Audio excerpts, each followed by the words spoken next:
Let's just check that we are live on Facebook.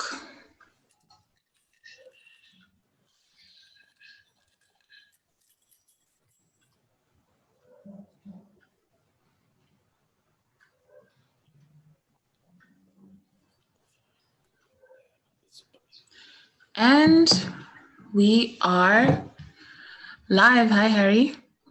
Hi, how are you doing? Good. How are you? I am well, thank you. Had a very interesting day. Yes, we did. And the good thing is that we are back to discuss life purpose identification and opening doors through public speaking. Hi, everyone on Facebook Live. How are you doing? My name is Christine-Rita Abankwah. I am the founder of Secure the Bag Africa, Pan-African Success Accelerators, which is a high-performance coaching platform where we bring together entrepreneurs and speakers, coaches, and consultants from all over the continent so that we can jointly contribute to the African body of knowledge. Today, I am joined by Harry Msimuko, who is the MD of Art-iculate Communications Training in Windhoek. He is originally from Zambia. He is a presentation and public speaking coach. How are you doing, Harry? I am very well, pretty excited to see what we have in store. Well, you are definitely good because it's the second time I'm asking you that. I just realized. So, Harry, please tell us a bit about yourself before we get started. Great. I, as you heard, I'm Harry Msimuko, and well, my full name's Harrison. I'm still, considering which one I should swing with, but Harrison Msimuko. And as Christine mentioned, I do train people in public speaking, presentation skills, speech writing, all things communication related. And I also help people with just, when they're working on pitches and presentations and things like that. I have a background in advertising. That's what I was doing before I started doing this. And it played a major role. And before that, I was an English teacher, teaching English to foreign nationals. And before that, life skills coach and radio presenter for a magazine talk show on a South African radio station. So just by that alone, you can see that it's been quite a road on communication. And it ties in very well with what Christine's going to talk about in terms of purpose and, finding your life's purpose. Because somehow, inadvertently, I always ended up in some form of communication, and here we are. Thank you so much for that, Harry. I'm really looking forward to your presentation, as I'm sure everybody is as well. I am going to start with my presentation on life, purpose, identification. And as I'm doing that, Harry, perhaps you could just open and tell us, what does it mean to live your life purpose, in your opinion? In my opinion, well, I always look at it this way. You can use a cell phone for almost anything. It can be a paperweight. You can use it to bang some, maybe crush almonds, or some cell phones can bang nails into some soft wood or something. But just because it can do that, it doesn't define what its purpose is. The purpose of a cell phone is determined by all the things that have come together to make its hardware. And as a result, it has a specific purpose, which, yeah, which it can fulfill very well. Sure, it can do a whole bunch of other things. I mean, you can even throw it at people to get their attention, but it won't last long by not being used for its intended purpose. So purpose in a short and simple way for me is doing that thing that you were designed to do, or that your life has shaped up to be, and in such a way that it will be of equal benefit to those around you and to your longevity. Thank you so much for that, Harry. Now we are going to get into my presentation on life purpose, and Harry will continue discussing what speaking can do for you. Harry, please just confirm that you can see my screen. Thank you so much. Okay, everyone, we're going to talk about life purpose identification and how to find your purpose. And bear in mind that finding your purpose takes time. It is not an instant thing. It is a process, and it is something that you live through to understand. What is on our agenda for today? Our agenda for today is simply that purpose transforms everything. First of all, who is this presentation for? Well, of course, it's for everybody who's watching, but who is it really targeted at? And as we progress through this presentation, you will understand the importance of identifying your target audience. This presentation today, or this class, is for people interested in knowing their purpose. People who feel soul sick and caught in a rut, directionless and frustrated, like something is missing. People who can't change careers but wish to introduce more purpose into their lives. People who plan to leave their day jobs and do what they love, and people struggling to package their purpose into actionable steps, stages, and outcomes. Who is this not for? Well, it's not for people who don't believe in the concept of purpose or don't think it's important. It's not for people who think you can make anything your purpose and it doesn't require a strategic and planned approach. It's not for people who reject what is soulful and spiritual, and it's certainly not for nitpickers and naysayers. This class isn't for you if you fall into the above categories, but it is for you if you would like to transition from the above states to one of spirit-led purpose. The truth about purpose. What is the truth about purpose? You can live without it. You just have to decide what kind of life that will be and whether you are truly at peace with that. Ignorance is or isn't bliss. Sometimes we live in a certain way because we literally don't know any better. One thing, however, is certain. Once you encounter your purpose or start to perceive it, you'll never look back. But be prepared for a bumpy ride because nothing worth having comes easy. A life of purpose is the result of being stripped at soul level.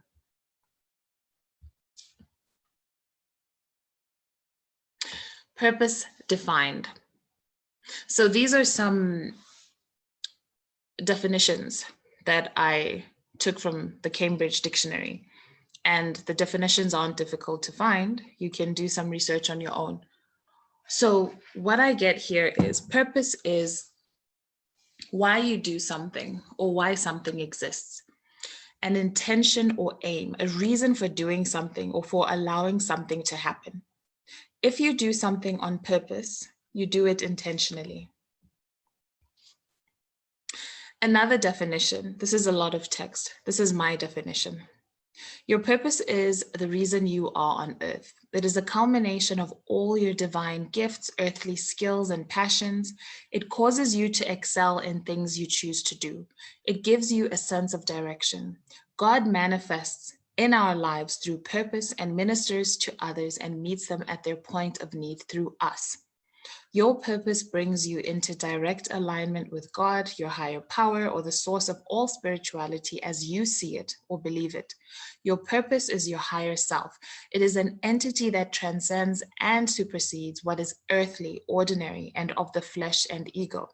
If you look at the root cause of many of the ills that surround us, living without purpose can be identified as a provocative element. Through it, you add value on purpose. Why do we seek purpose? We seek purpose because purpose is the truth. That is your truth. Purpose is home. The vast majority of us have been trained to learn sellable skills and remain in profitable careers that validate us as being relevant. Living outside your purpose. And what is that like? As you can see from this picture, it just looks like sad, dark, foggy, like a forest. It's a forest that you don't really want to be in. It's devoid of life and happiness.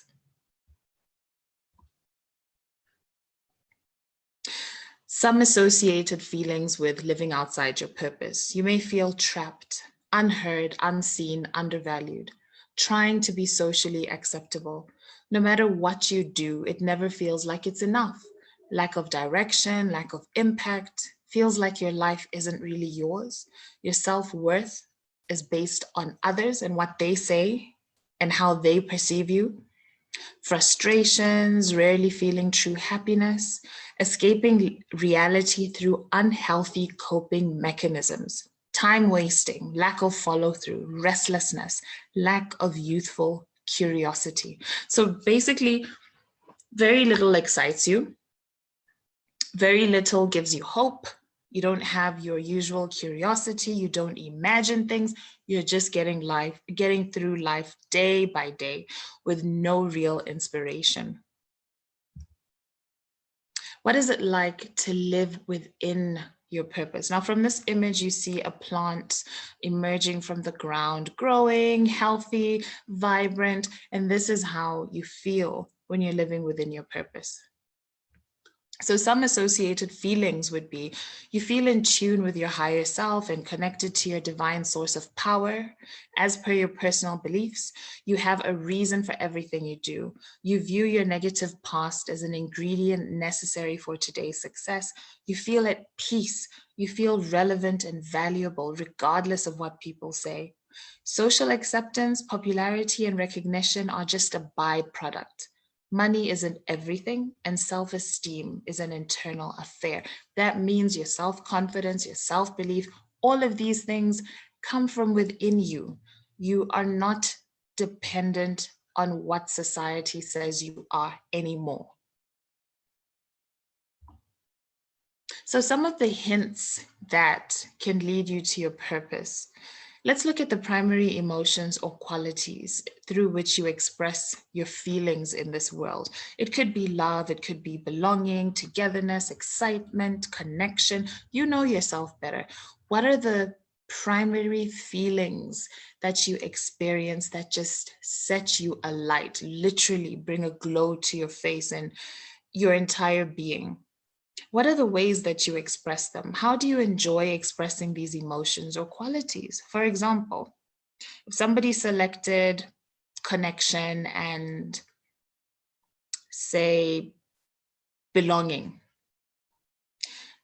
they would say, I enjoy connecting people to one another so that they can experience a sense of belonging. I love building communities. The next thing is, when do you feel your life is ideal? When do you feel happiest? What are you doing? How? Who are you helping? For example, my life is ideal when I am connecting ideas and solving problems for people who need. Then you can insert the solution that they need, that you're providing. More purpose hints, compliments. What do people tell you you're good at? What sort of advice or assistance do people tend to come to you for?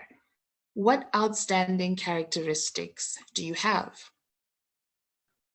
Compliments are very powerful because they're a way of seeing yourself. It's sort of like a mirror, you know? Things you may not see, you stand in front of the mirror and you can see them. So the things that people tell you about yourself are really a good indication of some of the strengths you have you may not see. Achievements. Look back to your proudest moments and think back to some of your major achievements. What were you doing?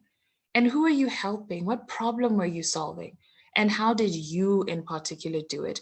What qualities, skills, resources did you utilize?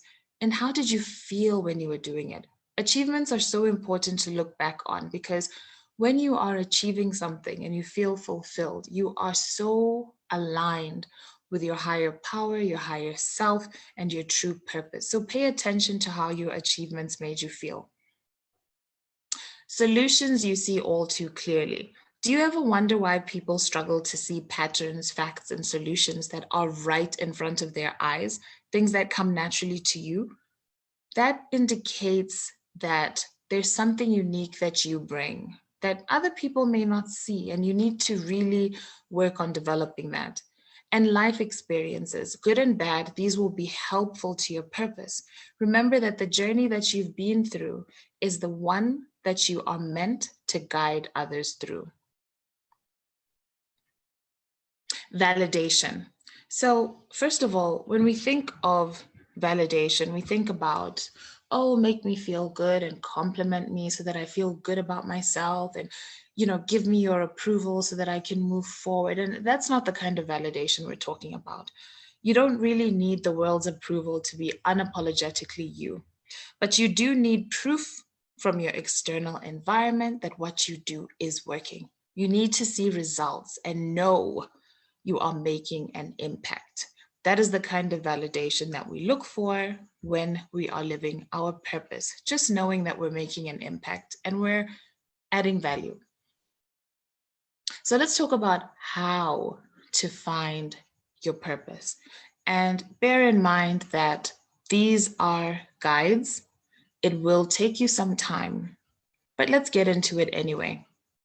You need to identify your gifts, your skills, and the audience. The audience is so important because without having a proper audience for your gift, you will always be stuck in between knowing that you can do something and actually doing it. And we're going to discuss that later on, how to actually find vehicles that take you from A to B. So gifts are what come naturally to you.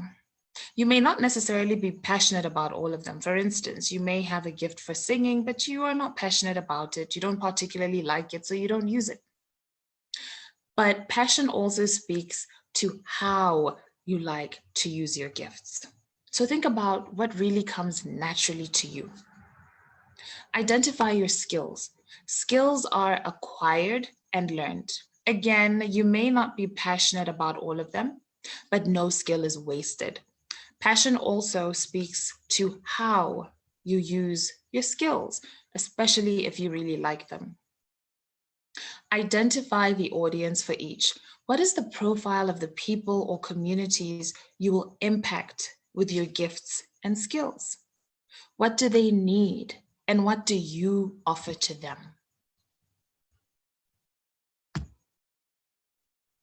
Right, so now let's get into life purpose and career statements, because these serve as guides.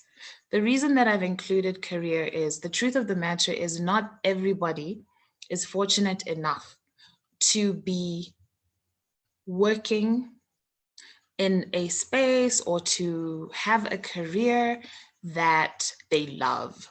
But at the end of the day, you do have to make money. But that doesn't mean that you have to be miserable or detached from your purpose. It is possible to apply your purpose to your career, and creating your career statement can also help you to shape your career better. So, purpose statement. This is the most raw form of the life purpose. So, this is the intersection of your gifts that you're passionate about. Remember, we said you're not going to love every single gift you have, and your target audience. So, this is the diagram. The dark space in between is the intersection. That is where we find your purpose statement. Then we go to the career statement. This is the intersection of your skills and education. Remember, skills are what you have acquired over time, and your target audience.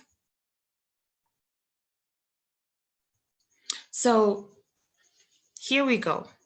We've been discussing your purpose statement, versus the career statement. Let me give you an example. Here is someone whose gifts are emotional and spiritual intelligence. Who are these gifts meant for? The audience that we're talking about are the ones who these gifts are meant for. And it's important to remember this because a lot of times we face rejection because we are giving our gifts or whatever wonderful things we have to people who don't want them, who don't need them, who don't recognize them. There's this Bible verse that says, "Do not cast your pearls before swines." Something like that, I believe. So don't place everything valuable in front of the wrong audience because you will feel very disappointed. So for this person whose gifts are emotional and spiritual intelligence, the audience is people who are emotionally and spiritually receptive, because these are people who will receive these gifts, and people seeking enlightenment.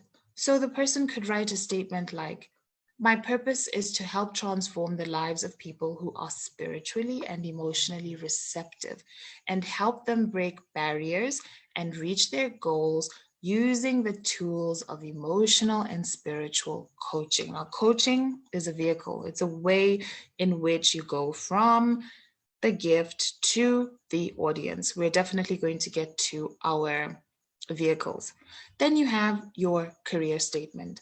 So in the career statement for this person, we have pulled out analysis, advisory, strategy, business development. And mind you, these could be within the same person because your life purpose and your career purpose are often not exactly the same.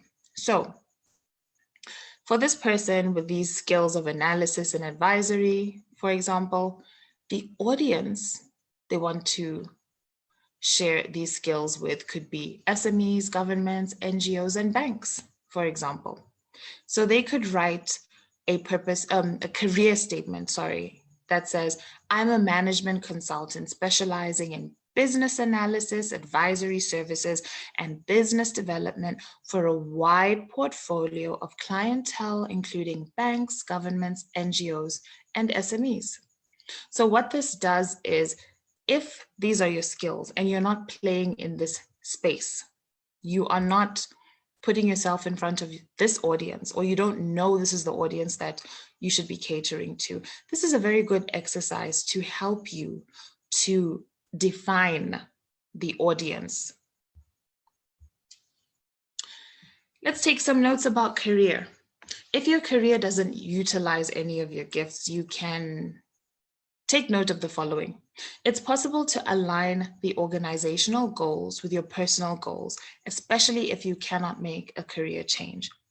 So basically, if you are working for a company and there is space for you to apply yourself in a purpose-driven way, you should do it because it will give you a sense of fulfillment. Also remember that if you plan to start a passion career, you can transfer your career skills to your purpose statement. Remember, we said no skill is wasted. And if you're able to make the leap and leave a career that isn't serving you, go ahead and do that. And remember, preparedness means your finances, your responsibilities, because the expectations your family has of you, the responsibilities you have are not going to go away. So now you have your statements. Now what? What do we do? We have the life purpose statement, we have a career statement. What do? We need to identify our vehicles. So what is a vehicle? A vehicle is a form of transportation, right? It moves you from here to there. A vehicle is something that is used to express, embody, or fulfill something, right? So now we need to create and apply vehicles to our career and our life. So this will help you to find out how to express your purpose and how to apply your purpose to your career. If you are missing the how, then you will be frustrated. You will be sitting there knowing that, oh, I can do this, I can do that. I'm passionate about so many things, but how? How do you do it? And how do you add value? How do you get taken seriously if you're still in the space of, I can do this? How are you going to do it? So first of all, we need to actually identify these vehicles. The reason that I used a spider web here is this whole process that we're discussing is like a web. It is interlinked, it is interdependent, you know, there's so many parallels. And the reason is you are the same person, whether you are living your life purpose, or you are focusing on your career, or you want to bring the two together, it's the same one person that we are dealing with. So let's take an example of a gift such as writing. Now, when we talk about applying our vehicles, we're going to apply them to both the gifts and the skills because they all have their use, right? So this person's gift is writing. What are some of the vehicles that they can use to apply writing to their career? They can do research, write reports, and proposals. You may not have thought of doing this even with your writing skill because your job involves something completely different. It could be a numerical or, you know, quantitative sort of career that you're in. It could have nothing to do with writing, but perhaps if you found a way to integrate writing and showcase this other side of you, it would make you feel more fulfilled. Then we look at the life purpose vehicle of the gift writing. Here you can apply it to blogs, scripts, books, seminar content. All of this is what you truly love. Let's look at the skill of analysis. Applying it to your career as a vehicle, you could do this through mergers and acquisitions, new business ventures, turnaround strategies if you are into business. This is a way that you can apply it. This exercise is particularly useful for you if you're sitting with skills that you haven't yet started using or you're desperate to use. Then applying this same skill of analysis to your life purpose is a matter of application of analysis to what you love to do, whether through coaching, consulting, speaking, or whatever it is. So, customizing your life purpose. Remember, we have said that life purpose is a personal thing. It takes time. It's a whole journey that you have to undergo to find your purpose. But this diagram simplifies it. So you have your target audience that we discussed. You have your passions that relate to your gifts and skills and career. And we have the vehicles, right? So let's look at that again.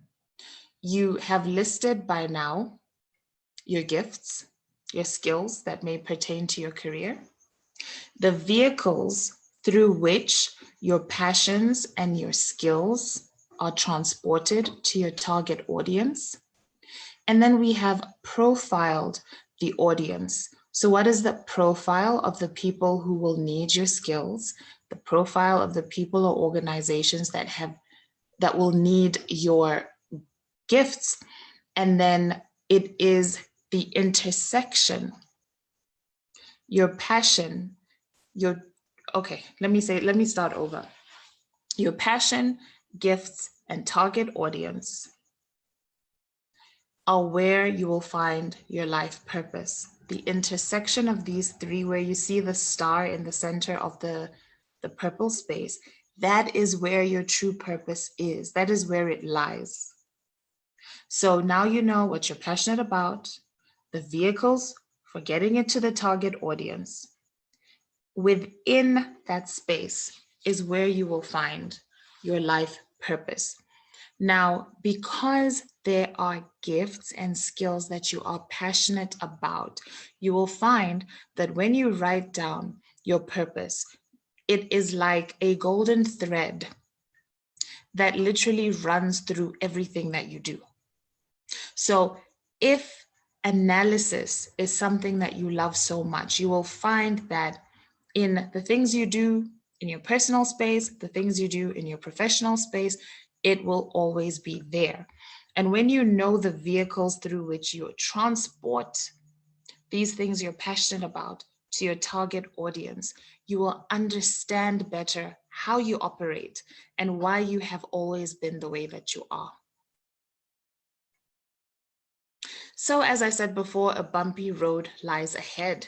You will have dark and terrifying moments, but don't give up on your higher self and higher power. As you pursue your purpose, your relationship needs are going to change. You will seek to satisfy and be satisfied in different ways. You will be stimulated by different things. You will feed your mind, body, and soul in different ways. The loss or irreversible change of some personal, professional, and business relationships is inevitable. You will start to repel and attract people based on your destiny paths. You will attract destiny helpers. These are like sponsors. These are people who speak for you when you're not there. These are people who bring the resources that you need. It almost feels like they're coming out of nowhere, but they're not. It's because you are now aligned with your destiny. And remember, not everyone is for you, and you're not for everyone, and that's okay. And that really helps you to deal with whatever we perceive rejection to be, because if you understand that we match each other on different levels, then it's never really rejection. It's just not the right match. And you will start to appear otherworldly when you detach yourself from, just chasing after recognition and money and acceptance and all of these things, and you start living in a purpose-driven way. People will literally wonder who and what you are and where you came from. Let me quickly tell you about my journey to finding my purpose. First of all, I was looking through the wrong lenses. I was viewing my gifts according to the gifts and skills of other successful people. So if society says that this is what success looks like, and you don't look like that, then definitely you will feel not so confident. I struggled with feelings of depression and frustration because of that perpetual feeling of emptiness, things not going my way, and being recognized for what wasn't truly mine, And I started taking multiple leaps. So going through the purification process and accepting the fact that I would stop, I would, achieve something up to this level and then stop, and then it was a failure and it evaporated. Then I would start and stop and start and stop. And then I stopped being afraid to leave behind what didn't serve me anymore. And that resulted in multiple career changes. On top of that, I battled with the idea of not needing God. And this is a confession that I've never actually shared before, that I reached a point where I started thinking, I don't need God, I don't need any higher power, I don't need any divine inspiration. And I felt that way whenever things were going my way, when I was getting exactly what I wanted, or I felt like I was in alignment. And the reason was, when you're feeling in alignment, you don't focus so much on feelings of lack, right? And so you find that you go outside yourself much less because you are starting to feel content. And there's a tendency to pray or seek divine inspiration when you are lacking, and so then you feel you really need the external spiritual support. But what I didn't realize was that because I was feeling content, it wasn't that I didn't need God anymore. It was because I was now becoming one with my higher power, one with my higher self. That is something that you can reflect on depending on your own beliefs. But when you're truly in alignment, you stop needing a lot of things coming in from the outside. At the beginning, I said that our agenda today was purpose transforms everything. I'd like to know if you agree with that. So very briefly about me, these are my names, a lot of names. Christine-Rita, Abankwah, I actually repeated Abankwah. I must really love my surname. It's Christine-Rita Namsobia Afuasowa Abankwah. Why so many names? Because I'm of Ugandan and Ghanaian descent. I am a vision implementer, super connector, platform builder. How did I arrive at those definitions? Well, it was through doing the exercises that I've shown you today. Over time, I realized that this is what I do. I implement visions. I can connect people and ideas to, the resources needed for visions to be implemented, and I build platforms to bring people together. And that is why Secure the Bag Africa was formed. And what I do is I'm a management consultant, an SME business coach, creative director, life coach, and spiritual thinker. The process that I took you through is a process that I take my clients through step by step so that we can, break the barriers to our progress and we can live in alignment with our purpose. And I also specialize in personal and business brand management and the execution of various business strategies. You can reach me on info@securethebagafrica.com. And that said, I will bring my presentation to an end and see where Harry is. Where is Harry?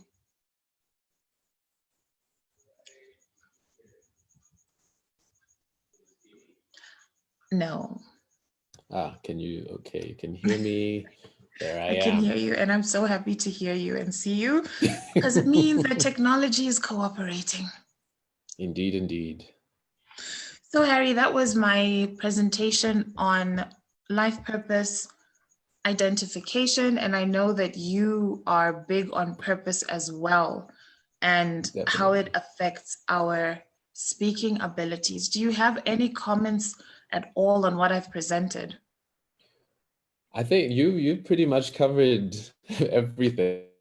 But what I guess just to reiterate, when you know what your purpose is, when you asked me what is the function or what is purpose to me, and I went ahead and described how a cell phone can be used in different ways.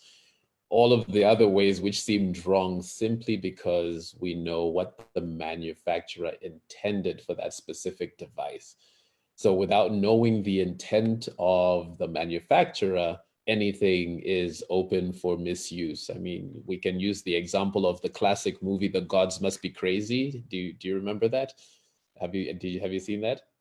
Well, I guess I'm revealing my age as well. But in The Gods Must Be Crazy, the people came across a Coca-Cola bottle and they didn't know what Coca-Cola was, and that bottle was used for all kinds of things. It even brought division, and yet Coca-Cola's slogan today is open happiness. And again, if we do not know what the intent of the manufacturer was, we are not going to actually enjoy the purpose of what something is meant for, including our own lives. Thank you so much for that, Harry. Now, I am keen to know how public speaking can open doors. Now that you know your purpose, how do you speak it into being and how do you win people over? And I'm handing over to you, Harry. Wonderful. And Christine, you can see me, right? Please confirm that you can see my slides as well. And I can see your lovely slides. Wonderful. This is great. So I'm going to talk about public speaking and how public speaking is really, I can't emphasize this enough. Public speaking is intricately tied in to your dreams as well as to your purpose. Without public speaking, is it possible to fulfill your dreams, to really get to where you're meant to be? Maybe so. But I would like to propose that it is a much longer and grueling process without it. And I'm going to share why. So, opening doors to your dreams. Now, as Christine spoke and talked about purpose, I'm sure some of us have already been trying to explore what our purpose is and what our vision and everything else is supposed to be. I just want to just confirm one more time with Christine. Are you able to, can you see my slides? Very well. Oh, okay. Wonderful. Great. So with that being said, how is it that public speaking can be actually tied into our dreams, our and as well as our purpose as a whole? Because I like to believe that our dreams and our purpose are intricately tied together, simply because if you get the opportunity to take a step forward, usually public speaking is a vehicle, because Christine was speaking about vehicles, is a vehicle that really accelerates some of these processes. And I'll get to share why, as well as a lot of my personal experience, because this is something that is, how do I say, this is not a formula, if I can say that. The way public speaking, or the path that public speaking has carved out for me, is not the same that public speaking carved out for Martin Luther. It's not the same route it carved out for Barbara Streisand. And I mentioned Barbara Streisand because she actually had a fear of public speaking, but we'll talk about that a bit later. But this is more about, I'm going to share a bit of my personal story, and then we'll discuss what does that have to do with you. So the first thing I would like to bring up is this story of my life. So, as an introduction, once upon a time, I was in preschool, believe it or not. They had preschools back in my day. So, when I was 4 years old and around that age, I used to live with my grandparents. And in my grandfather's house, there were lots of aunts and uncles. It's a very big family. And I used to take a lot of walks, mostly with my aunties, because I mean, I was the adorable nephew, obviously the favorite in the house, because I am the first grandchild. And I got treated to a lot of nice activities. So one of those was taking walks with my aunts. And they would always caution me whenever a vehicle was approaching, they would say, "Look out, Harry, move off the road, there's a car coming." And as time passed, I realized that this is because they care about me. Now, that's just a little introduction on what I'm going to bring up now, what happens next. But before I go into that, I have titled this part of my story, "Please Shut Up." Because all of my life, I feel like I have always been told to shut up, at least so it seemed. So in this particular preschool story, one day I was walking with my uncle, and he's not Morgan Freeman, but I think my uncle's cooler. And because I thought my uncle was cooler, and I still think he is, he was walking in the road and a car was approaching. And in the caring way that I was taught by my aunties, I said to my dear uncle, "Uncle, there's a car coming. Move off the road." And his response was, he used a couple of words that I didn't understand, but his tone said everything. Literally, this is my earliest memory of him. Literally, his words were, okay, not literally, and I censor it for sensible sense. I stutter. For sensitive listeners, he literally told me to F off. I didn't know what it meant, but the tone told me that I had done something wrong. I had said something that I shouldn't have said. So that registered in my mind, and I knew, okay, never give words of cautions to adults. Got it. Then I'd like to fast forward till maybe the fourth grade in primary school, and one day the teacher asked a very simple question. And you know how it is when you're in primary school and and you know the answer. We all know that. So, teacher, pick me, pick me, pick me. That is the type of question that she asked. There is no way anybody could get this question wrong because it was a very personal question. And the question was simply, what did you have for breakfast? Now, as I listened to all the people that she picked before me, as they gave their answers, I started to realize, wait a minute, these people kind of have breakfast a bit differently from the way I do, because they were talking about full-blown meals, what we would have for supper or for lunch, some pap and vegetables and some meat, gravy and juice. And that didn't sound like breakfast to me, but everybody in the classroom was alluding towards that, talking about rice or potatoes. And I'm thinking, that's not what I had for breakfast. But I kept my hand up. I kept my hand up because I knew the answer to the question, what did I have for breakfast? And finally, my turn came. And judging by the picture, I'm sure you would have guessed what I had for breakfast. I had porridge. And when I gave that answer, I just got this really blank stare from the teacher, and she literally went, oh, and moved on to the next person, implying that I had given the wrong answer. And I couldn't understand why. And it didn't stop there. The whole class burst into laughter.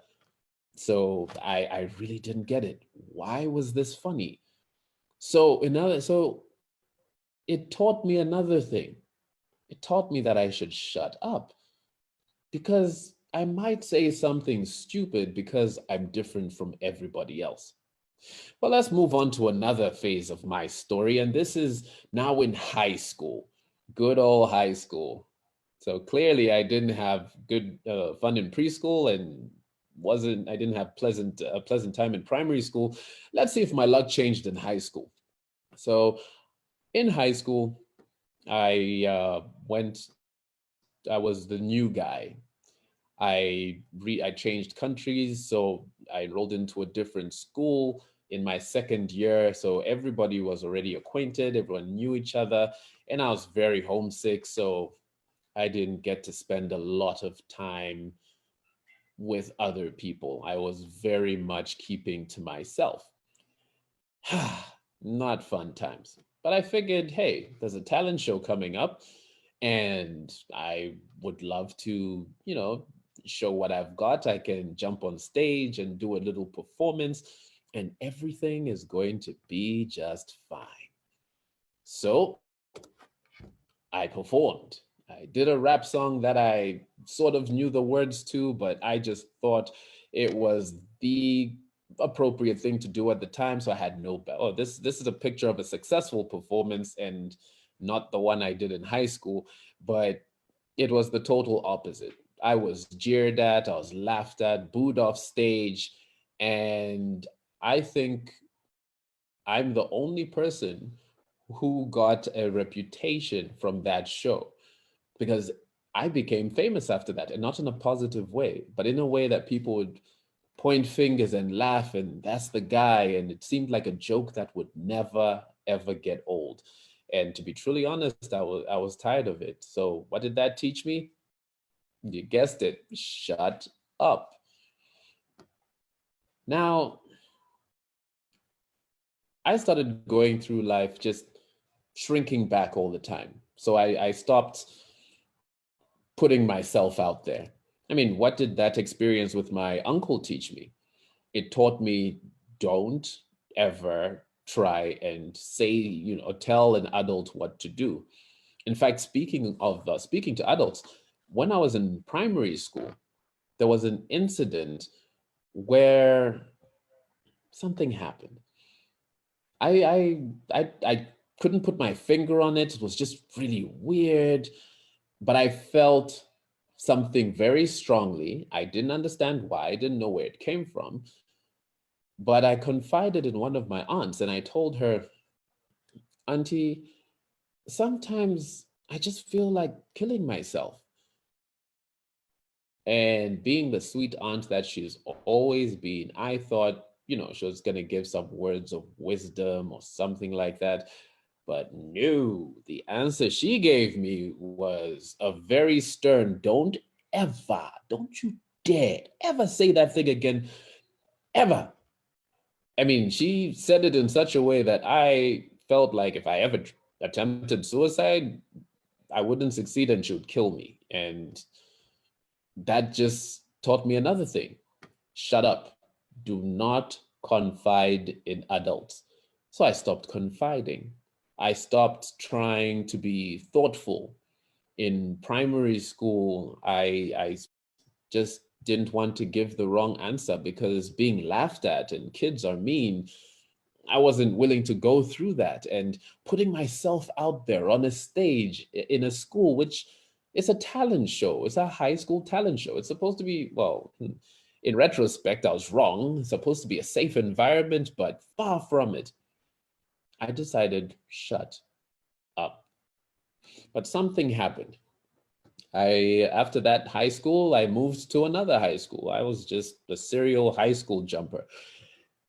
And in this particular high school, I thought back to all the experiences that I had, and it led me to make a decision, a very, very drastic decision. It, and I decided I was going to implement that decision the very next day at school without warning anybody. Nope, it wasn't something cynical. I just simply decided I'm going to say hi. I'm simply going to stop shutting up and say hi to whoever's sitting next to me. The weird foreign exchange kid that just moved in and can barely speak English. If he was sitting next to me, I'd say hi. The popular guy who's known as the bully around school and does not talk to juniors, if I sat next to him, I'd say hi. If I sat next to the popular girl that only the, the guys could talk to, I would say hi. And that led me to realize something. The whole time that I thought people were telling me to shut up, I figured out that it was me that was telling me to shut up most of the time. You see, this aha moment, as I'd like to call it, it let me know that people can tell you to shut up as much as they want, but the final decision lies with you. Because one day when I was sitting on the bus and I sat next to this one particular girl, somewhat popular and a senior, and true to my resolution, I turned to her and said, "Hi, what's your name?" Her answer was a simple, cold, "Why do you want to know?" I just shrugged it off. And it was truly a shut up, but it didn't affect me. I did not stop. I continued putting myself out there. And what I also realized is a lot of times when we choose to shut up, it's not because of what other people said, it's because of that gentle, still voice inside us that is very concerned and more interested in preserving our well-being, that making sure that we don't upset anybody, or we don't hurt anyone's feelings, or we don't say something to irritate someone to make them angry at you, and or we don't make a fool out of ourselves. At the end of the day, I realized that I was shutting up, not because I was being told to shut up in so many different ways, but because of self preservation. And that self-preservation is a very deceitful friend. It is like a comfort zone, if I can say that. And you know what they say, growth does not happen in comfort zones. Now, that made me realize that I had some phobias, but I want to touch on a couple of these phobias real quick. So we have agoraphobia, we have um, how do you pronounce it? Arachnophobia, glossophobia, necrophobia, and aclophobia. All of these are the top 5 phobias in the world. These, like, if out of all the fears that everybody has, I know someone who has a legit, genuine fear of balloons. If there's an inflated balloon, she stiffens up. I know people who've got phobias for cats, and I know someone who's, phobias are everywhere. My mom has a phobia for snakes, and I'm guessing people are like, yeah, but who doesn't? Well, I don't actually. But anyway, it's not about me. So these phobias are quite interesting, especially when you consider which ones are at the bottom and which is at the top. So we have this phobia, which is necrophobia. This is the fear of dying. Fairly understandable. That shouldn't be an issue. And then we have acrophobia. Acrophobia is the fear of heights. What if the bridge caves in? What if you fall through? Or what if a wind blows you? Whatever reason you may have that fear, acrophobia is the fourth. Then you have arachnophobia. And I picked this image for the sake of people who might have arachnophobia, just to ease the blow a little bit. And that's the fear of spiders. And then we also have aclophobia, which is the fear of the dark. Some people cannot sleep with the lights off. But all of these phobias that I've mentioned are actually, none of them rank number one in the list of phobias in the world. In our world today, 75% of the human population suffers from glossophobia, the fear of public speaking. Someone would rather have a spider run on their hand while they cross a bridge in the dark and combine the phobias, with the fear of dying before they stand in front of a crowd and speak. A lot of times we picture this is how things are going to turn out. People just looking at us with a bland look, not responding to what we're saying, and very judgmental. And there you are, legs shaking, and you just can't get it together. This, ladies and gentlemen, is the number one ranking fear in the world. Now, why did I decide to talk about phobias? Because I want to talk about public speaking. And since public speaking is ranked the highest or the most feared thing, and a phobia simply, well, a phobia is something that harbors an irrational fear. Because when you think about it, what's the worst that could happen? But anyway, let's not get into that just yet.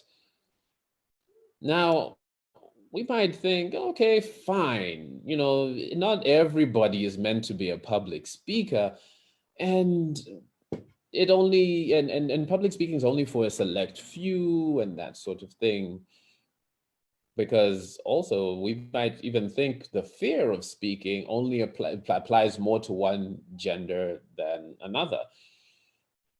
I would have loved to take a poll right now and find out how many of you think men are the ones that suffer the most from glossophobia, and how many would say women. And I would actually like to submit to you. Let's see if this image will swerve anything. I love this image. I'm not a bird expert, but the one on the right is female. That made its rounds on social media quite a bit. Why? Because of the talking. Because nagging or speaking at people is generally associated with women. Therefore, women have to have, they have to be the smaller population that with the fear of speaking in public, right? Or what about men? Because men have a tendency to just say things. For example, I mean, we're the majority of the time, we're the ones who approach the person we're interested in and shoot our shot. And even if we've been rejected, we persist. It's like we're bulletproof. We can say whatever we want, and whatever consequences come, we're good to go. We can do this all day. So maybe it's men that don't have the fear of public speaking. But the fact of the matter is it's balanced 50-50, 75% of the female population and 75% of the male population. They all suffer from the fear of public speaking. So before I continue, I'd like to demystify what public speaking is, because for the most part, a lot of people believe public speaking is when you're standing on stage, like the image I showed, standing on stage and addressing a large audience. What I'm doing right now, I'm sitting alone in a room. Yes, you are on the other side of the screen, maybe not even live, but you're seeing it now. But technically speaking, I'm alone, but I am public speaking. If you do it in a school presentation, when speaking in front of the class, that is public speaking. When ideas are being discussed around the table at a staff meeting, that is public speaking. In fact, it reminds me of a conversation I had with a friend very recently when I said, oh, I'm going to be doing a masterclass on how public speaking can open the door to your dreams. And she said, oh, that's interesting, but I am so glad that is not part of my life. And I was wondering how so. And she said, well, because I work behind the scenes. Everything happens out there. I'm an event coordinator, so the people on stage and the glitz, the glare, the names and lights, nothing to do. I'll not be anywhere near that because I'm in the background. But here's the thing. When I probed a little further, I found out that she meets with clients and potential sponsors, that she meets with artists and pitches ideas to them or listens to them, and they exchange and have a back and forth. All of this is public speaking. I cannot think of one arena where public speaking does not come into play. That could be possibly your career or have something to do with your current situation in your life. So, okay, then we might think, fine, men, women, equal balance, 3 out of 4 of all men, 3 out of 4 of all women have this fear of speaking. But that's because a lot of them are extroverts. No, even extroverts. In fact, I have a little slide here that describes all the verts. So we have introvert, we have the extrovert, we have the omnivert, and even the Gerald Leverts. All the verts have a fear of public speaking to some degree. Some might show it more than others, and some might not even show it at all, and others get paralyzed by it. I'm sure that, as you're watching this and listening to me speak, you might find it very hard to believe that I am actually quite an introvert.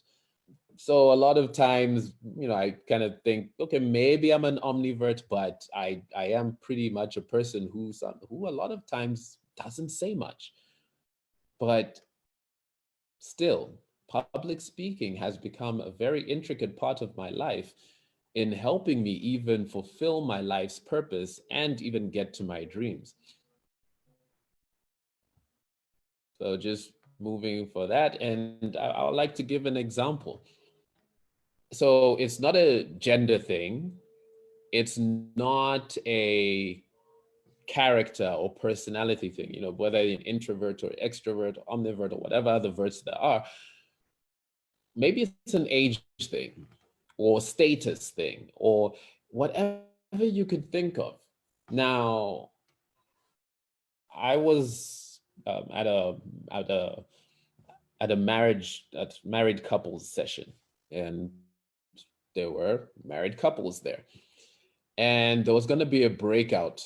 So what we had was, you know, the men go on one side and the women go on the other side, and there was a list of questions, you know, very hard questions that we were supposed to discuss it as men. You know, what is it that we don't appreciate about how women treat us and that sort of thing? And women were doing the exact same thing. Or, you know, if you could say something that you've always wanted to say, what, you know, it was just, you know, it was those things that people really somewhat, you know, don't really discuss willy-nilly because of the potential consequences. So in this group, I was married for the shortest time. So I was, you know, I was married the least amount of years.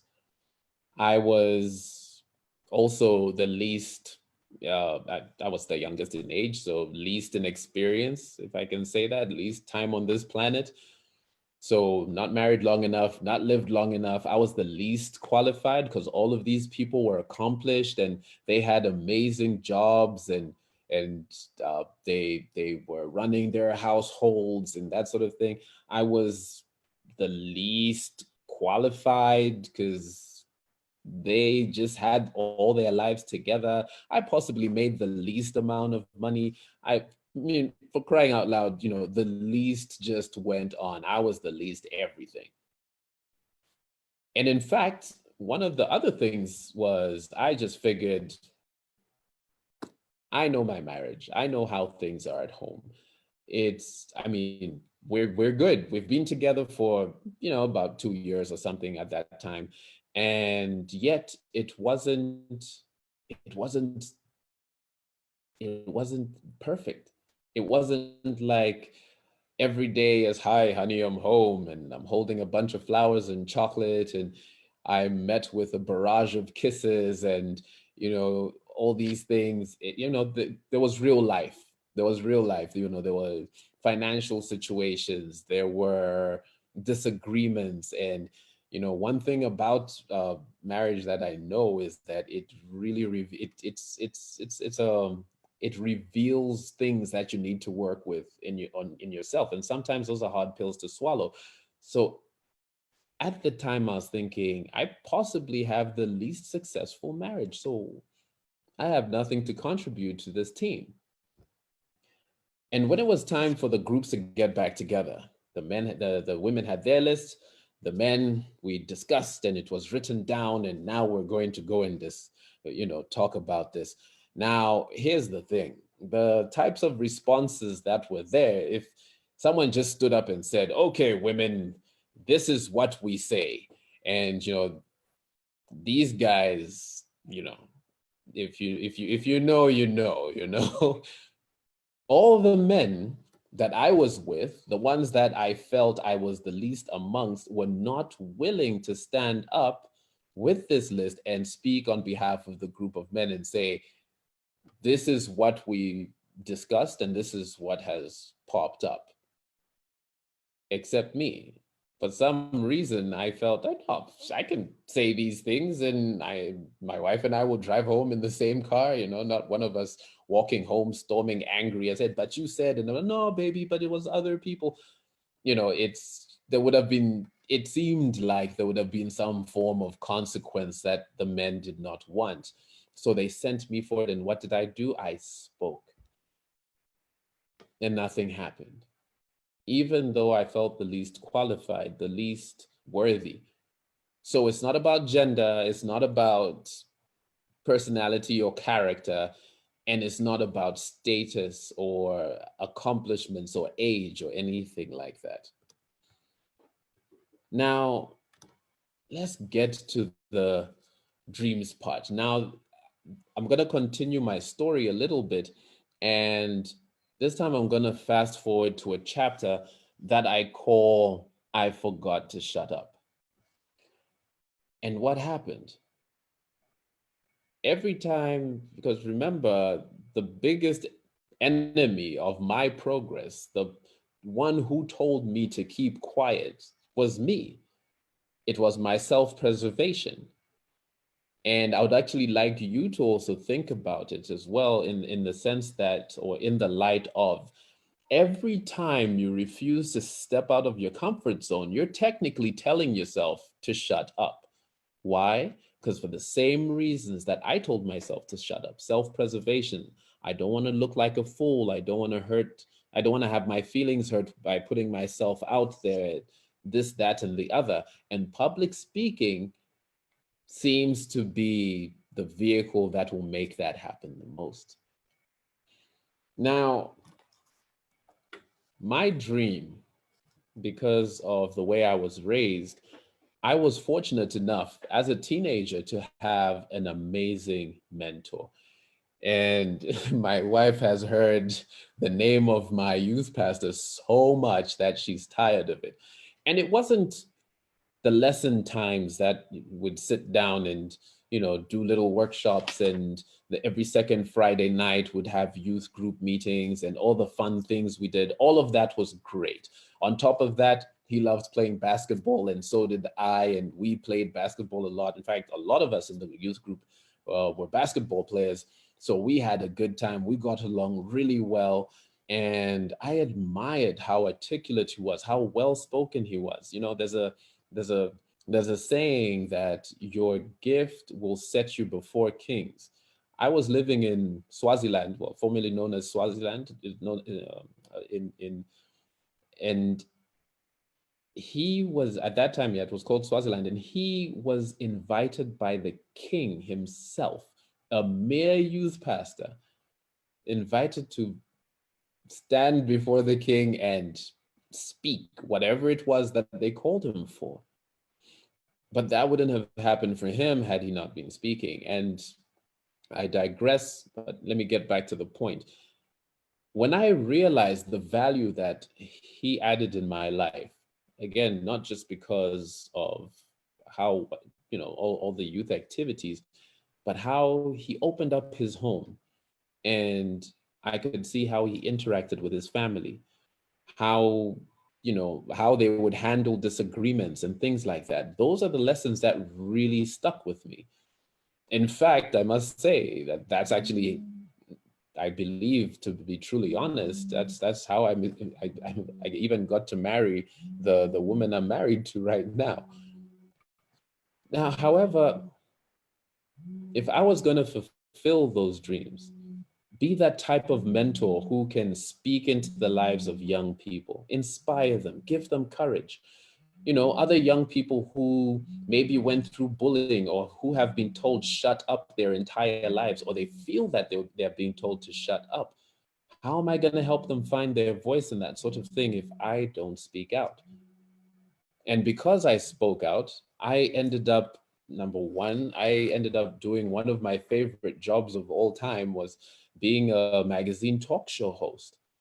And it was alongside a gentleman who could read Greek, literally read Greek. It was squiggly lines on a page, and he would break it down for us and give amazing deep insight, and a psychologist who dealt with family dynamics, and just me facilitating this discussion, and would talk about family dynamics. And I wasn't even married at the time, but all because at some point somewhere I had spoken out. Now, it's not about me. And like I said before, the same journey that I've had because of speaking is not necessarily going to be the way it pans out for you. But what I will guarantee is that if you do it properly, if you do it right, it will accelerate, it will increase the length or the size of your steps towards your dreams. Let's talk about some of the opportunities that public speakings bring. So, for example, it allows you to become an authority in a specific space or time or location or business or something. Simply because if you have, if you're passionate about something and you share on that and you speak on that, people will trust what you have to say about it. Let me give it, I like to give an example of a gentleman who basically, the way we'd put it, he had no life at all. As a child, he was locked in the house every day, all day, except for school. And even at school, it was books. And what he did was, he never got to play cricket. He doesn't know anything about sports because he's never played sports. He he doesn't watch movies. He can, if we discuss pop culture and movies, and I mean, I like using movies and pop culture as references. I mean, you saw all the memes that I've been putting there. He's not a part of that world. And yet he's ready to become a public speaker. And I had the pleasure of evaluating his first speech at a Toastmasters meeting. And we connected later on, and he asked me for some advice, and he said, I know nothing. I mean, I know my job. I know my job very well. I am in IT and I do security, identity theft, how people, how people can hack into systems and things like that. All of these things, I know that. But when I talk about them, they're not going to be of interest to anybody. So I have nothing to say. How am I going to progress in my public speaking? How am I going to give more speeches in Toastmasters if all I know is IT? And because I'm speaking, I was fortunate enough to give him an answer that helped him. He knows something and he's very technical about it. And just because he doesn't know certain things, it doesn't mean that his information is not valuable. All he has to do is learn how to make us understand the value of what he knows. So for example, generally speaking, we like soap operas as people, we like drama. And when we hear about shows like Catfish, or who bought the story of some Nigerian prince, no offense to the Nigerian audience, having lots of money stuck somewhere and needing help, and all these things popping up, this is all security related. People using other people's pictures and identities in order to get funds or access to other people's wealth. That's a security thing, and it's IT related.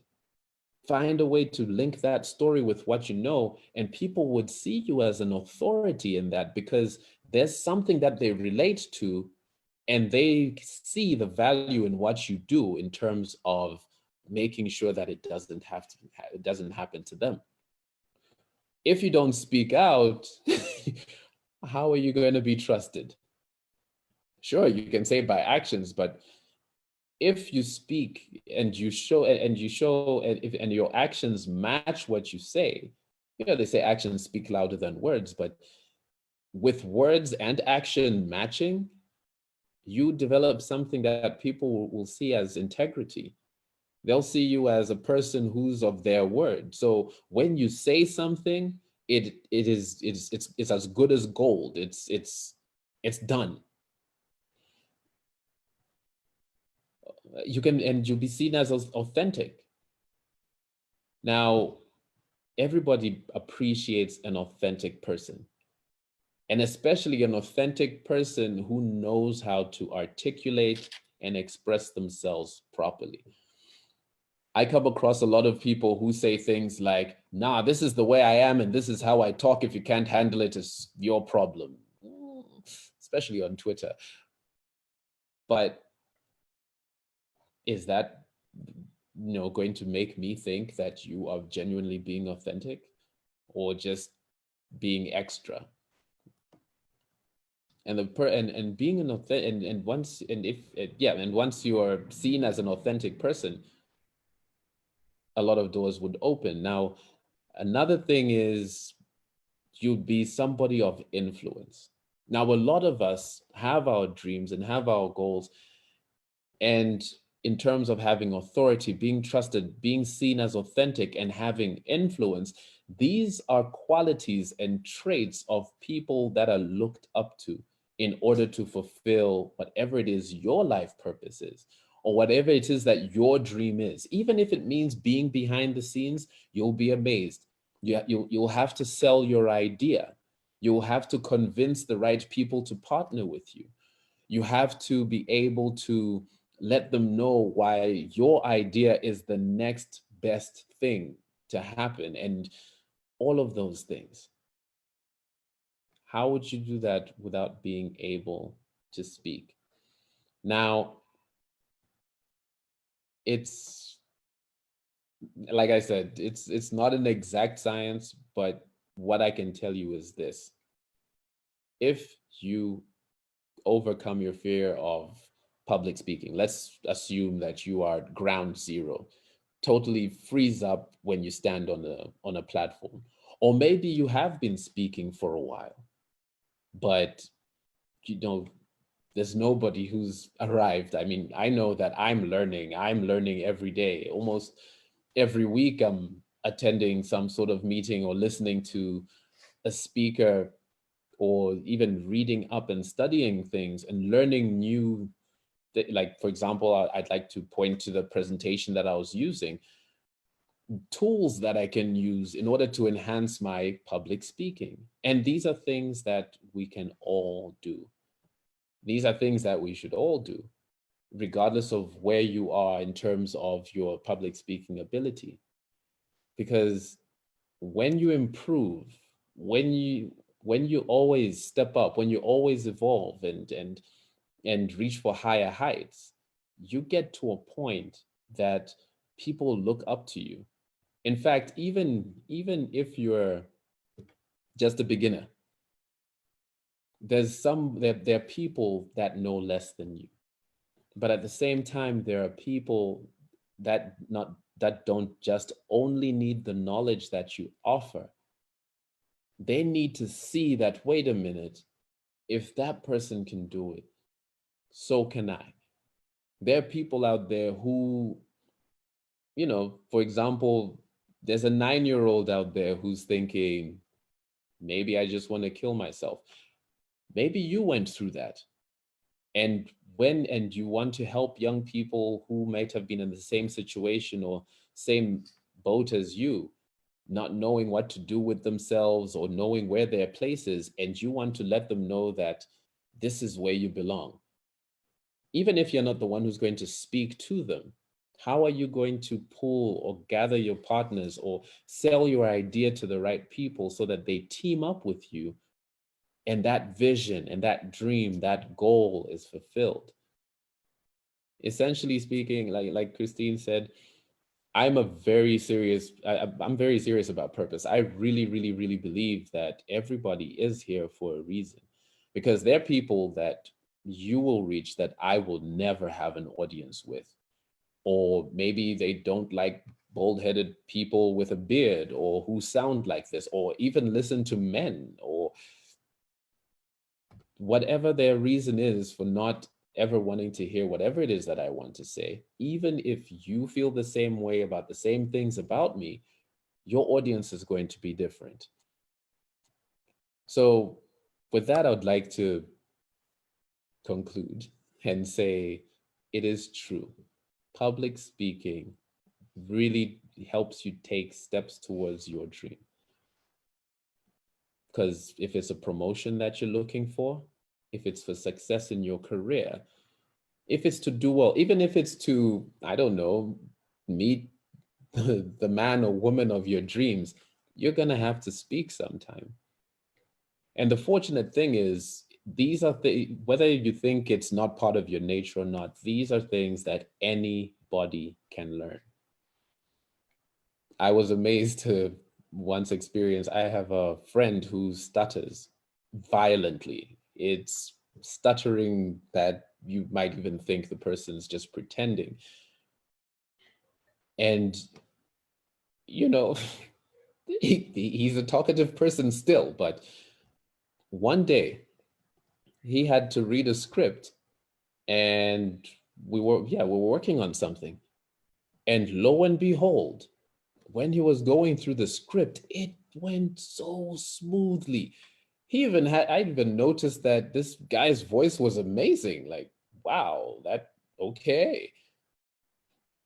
I can mention artists who have lisps, like Eric Sherman, or even one of the guys from, okay, yeah, sorry to the non-rap fans, but you will find a plethora of famous people with debilitating hindrances to their speaking, and yet somehow they overcome it. I'd like to use Macy Gray as an example. She stood out. She was unique. There's never been one like her, and I don't think there ever will be another one like her. Her voice, if you heard her speak, you would never, ever think, there's a singer, there's the next Whitney Houston, there's the next Aretha Franklin, her voice was croaky, and yet she made some classic music. I wonder why she stopped, but anyway, I've got my theories, but that's not the point. The point is, any obstacle that you may have in terms of public speaking, either in terms of becoming a better public speaker than you are now, or even starting to speak up in a staff meeting, or speaking up in your classroom, or when it's time to present your group assignment. The truth of the matter is this: people who are willing to contribute towards the success of something, and they're willing to put aside their insecurities and put aside their fears of speaking, and just, regardless of what people will think, and just bring it out there. Those are the ones who may take a risk and might be told to shut up, but they're the ones who also get told that is a great idea. You continue like this, you'll deserve a raise. But sometimes those things just never get heard. So what can you do? What are your action plans? Like, how do you get into this whole public speaking thing? Like I said, when I was demystifying what public speaking is, it's not about standing in front of a crowd on a stage or behind a podium or using a microphone. It's simply being able to articulate yourself in whatever environment you find yourself in, and in whatever situation you find yourself where you need to actually speak out. Be it for defending your thesis, or you are trying to get that business deal and you're presenting a pitch. All of those things, all of these are steps that lead you towards your dreams. And I would like to end with a quote that I once heard someone say, that, the result of where you are today is a combination of all the places you said yes and all the places you said no. Now, every time you were telling yourself to step out your comfort zone and you said yes, you are where you are because of that. And all the places and all the times when you were told to stay in your comfort zone or step out of your comfort zone and you said no, you are where you are because of that. Now, after Christine talked about purpose, and now we're talking about your dreams, your visions, your goals. If you really want to accelerate towards them or improve how you're navigating your way towards them, speak out. You'll be amazed to find out who teams up with you in order to do that. For crying out loud, I just started trying it out. And to be truly honest, well, I've been speaking for a very long time, literally and figuratively. But one thing I've noticed, every step, every jump in my career, every experience I had, for example, getting on radio, that was a result of me speaking to someone at some point. And it just led to a series of events that got me there. That even took me a step closer towards being able to mentor young people, because on that magazine talk show, I spoke to people who are achieving some of the most amazing things I couldn't have even made up myself. I mean, from young ladies who were champions in the Paralympics, and yet, you know, they thought their life was over because as soon as they finished matric, they had to have their leg amputated. Or a humble farmer who started a drug rehabilitation center.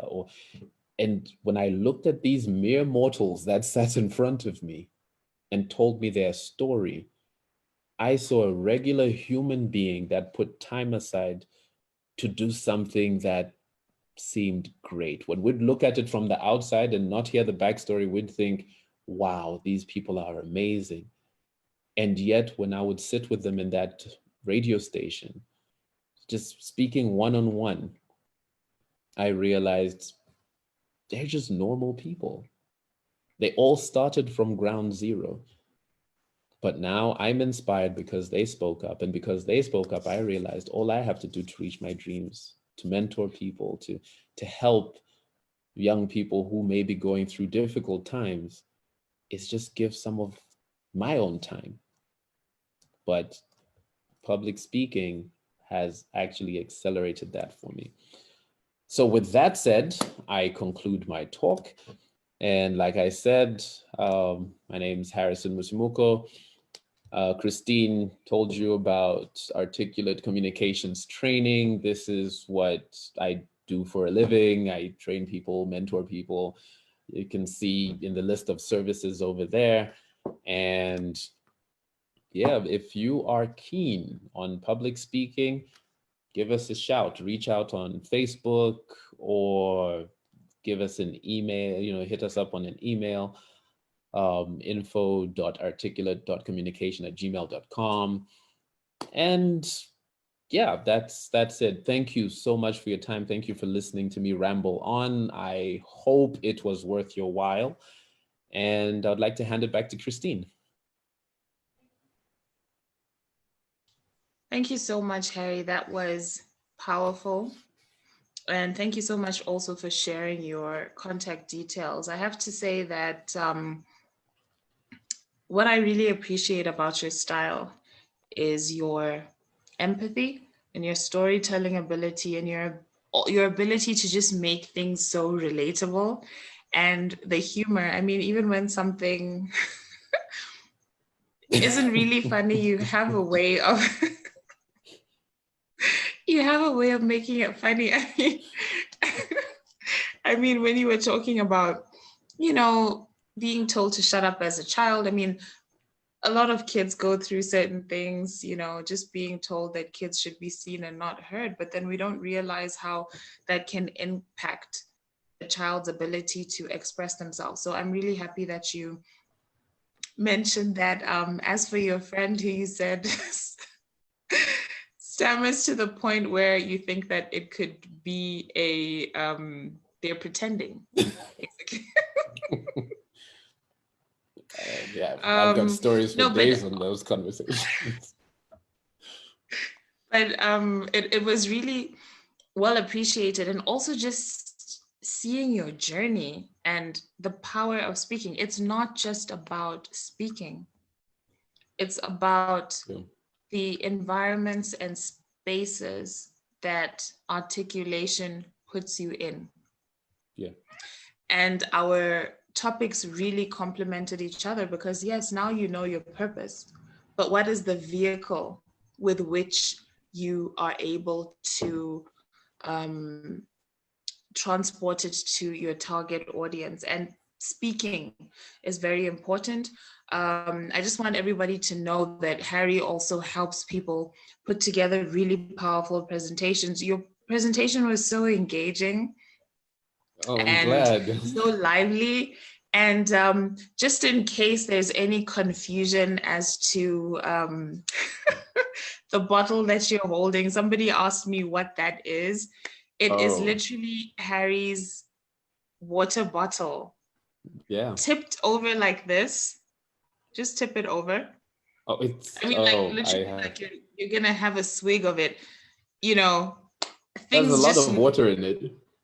There is a lot of water, you know. So for anybody who's concerned as to what this is, it's a water bottle.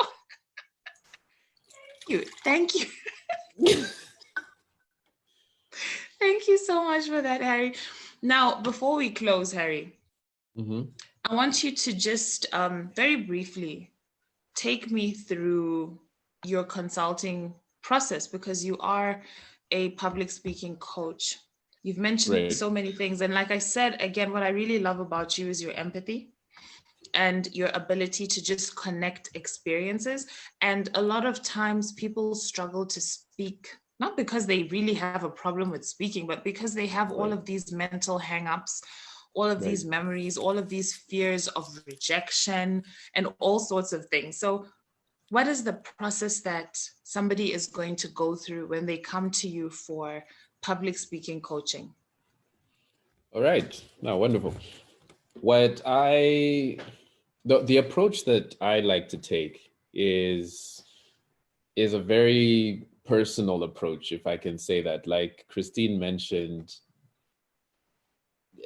I guess I wanted to say occupational hazard, but I guess it's dream or ambitional hazard, if that makes sense. I really want to help people in their situation. I really believe in that saying that has been attributed to Einstein, which simply says, if you judge a fish's intelligence by its ability to climb a tree, that fish will go through its entire life believing that it's stupid.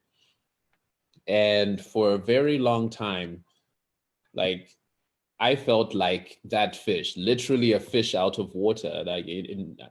I'm not in my environment. I'm not in a situation where I can thrive and that sort of thing because I'm expected to do A, B, C. Now, when it comes to public speaking, the same happens. A lot of times people will look at, oh yeah, but you doing public speaking, you want to learn how to public speak, great, let's listen to Barack Obama over and over again and let's imitate how he speaks, or even bring it closer to home.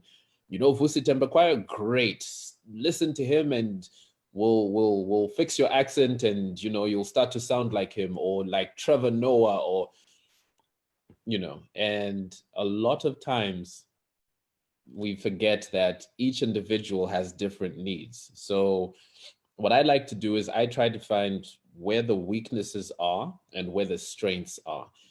So if your strength is language or your voice or that sort of thing, we find a way to accentuate that so that it will help balance out your weaknesses.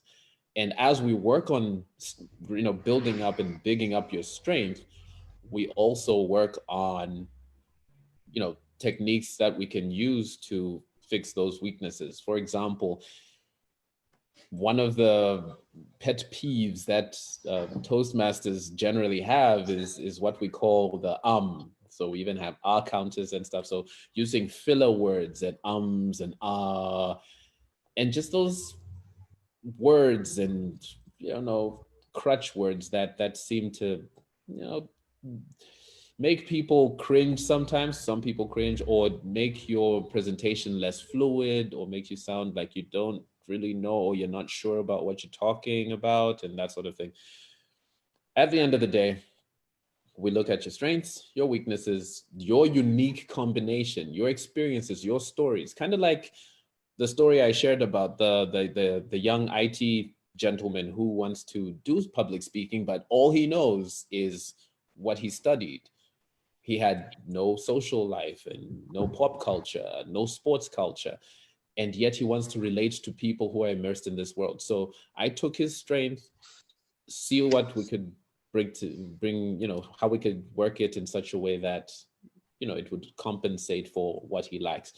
And I believe everyone has something to offer, and we just have to get to the core of that, especially by tying it to your purpose as well, because it's a bumpy road, it gets really hectic. And if we manage to link it to what you really want to achieve in life, and you see the purpose and the role that it plays, it'll give you that momentum, that drive, that confidence to keep trying and to keep at it.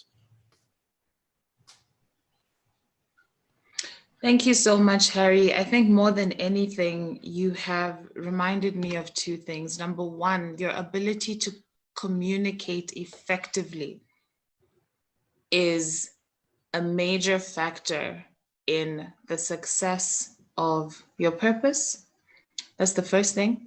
The second thing is that every gift is valuable. And I just want Right. to thank you so much for giving us your time today. We did experience technological issues earlier on, and you've brought it. I mean, you brought your A game regardless. And there's somebody out there, or let me say, many people out there on the African continent who needed to hear this message, who needed this, encouragement, and who needed to know that there is somebody out there who can relate to them and who can help them. And I'm expressing my gratitude to you. I wish you the best. I hope that people who are watching will definitely get in touch with you. If you didn't see Harry's details, feel free to just, type in our comment section, inbox, Secure the Bag Africa. And like I said, Harry, I wish you the best in turning this into an empire, because public speaking is one of those things that literally cuts across the board. You can be powerful and successful, you can be a student, you can be coming up, but we all need to be able to communicate well. And being able to communicate can literally make the difference between you accessing an opportunity and being overlooked. So I Yeah. want to thank you so much again, Harry. And thank you for everybody who is watching us on Facebook. It doesn't matter what time or what day you watch this, please send us a comment. Let us know where you're watching us from. And please continue coming through, because we are only just getting started. Thank you so much, Harry. Have a good night. Thank And you very thank much. you to everyone who watched.